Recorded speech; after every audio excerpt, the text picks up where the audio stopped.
Okay.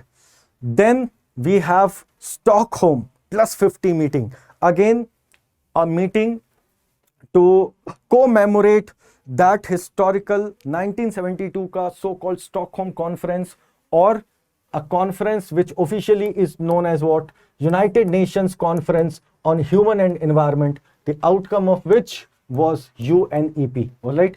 So please do remember that the theme of this UNEA briefing was what? Strengthening actions for nature to achieve the sustainable development goals. But when it comes to the Stockholm 50 conference, what was the theme over here? The theme of this particular summit was this: a healthy planet for the prosperity of all, our responsibility, our opportunity. Such kind of questions are generally asked with respect to such important summits and about their themes. All right. Okay. So what was the objective? So the history got repeated, that the first summit happened at Stockholm, Sweden, and this year this particular summit was again hosted by Stockholm, Sweden. All right. And also one must know that the agenda of this summit was also to celebrate what? World Environment Day. When is World Environment Day celebrated, guys? 5th of June. 5th of June is that date every year when World Environment Day is celebrated. This particular World Environment Day is hosted every year by a country, This year it was hosted by Sweden. It was in the year 2018 when India hosted World Environment Day, that you must remember. Okay. So what else one can remember from here? That what was the objectives of Stockholm plus 50 meeting? Well, first, the urgent need for actions towards healthy planet and prosperity for all, which is reflected in its theme. Then sustainable and inclusive recovery from COVID-19 pandemic, and to accelerate the implementation of environmental dimensions of sustainable development in context of decades action, which will end in the year 2030. Then guys, I told you most recently COP15 of UNCCD happened at Abidjan, Côte d'Ivoire, again at this particular summit. Bhupender Yadav, who is our Union Minister for Environment, Forest and Climate Change, led the Indian delegation in Côte d'Ivoire. Then what else you must remember? That the 15th summit, 15th summit is being hosted by Abidjan. Its 14th summit was hosted by India at New Delhi. All right. And also India is the current president of this particular organization.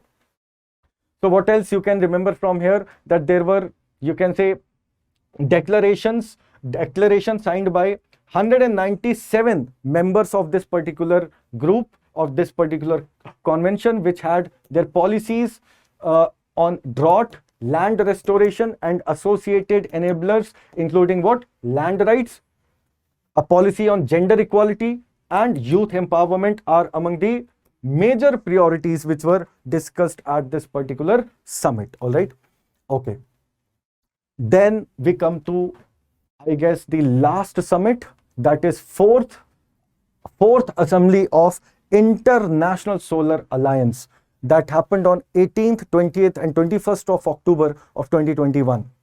Who is the Director General of ISA? Just remember this, very, very important. Dr. Ajay Mathur. Dr. Ajay Mathur is the current Director General of International Solar Alliance. So, the assembly will be presided over by the President of the ISA Assembly, and his name is R.K. Singh, who is also the Union Minister for New and Renewable Energy. All right. So, the DG of ISA is Ajay Mathur and the President of the ISA Assembly is R.K. Singh, who is also Union Minister for New and Renewable Energy.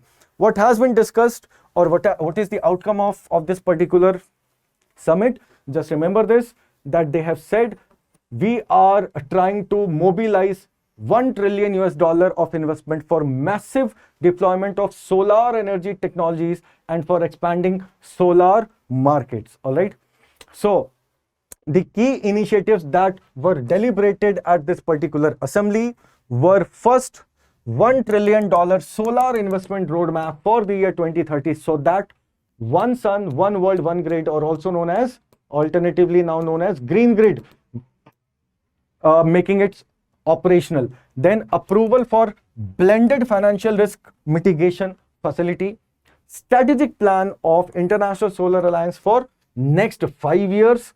Then what else is important? Strategy for the private sector engagement. Also, they have discussed the partnership with Global Energy Alliance, very important, to scale up the technical and financial support to least developed countries. What do you mean by LDCs? By LDC term, we mean least developed countries. All right. So you can remember one thing, that International Solar Alliance is now forging a partnership with which of the following organizations? If that question is asked, then the answer will be Global Energy Alliance. All right.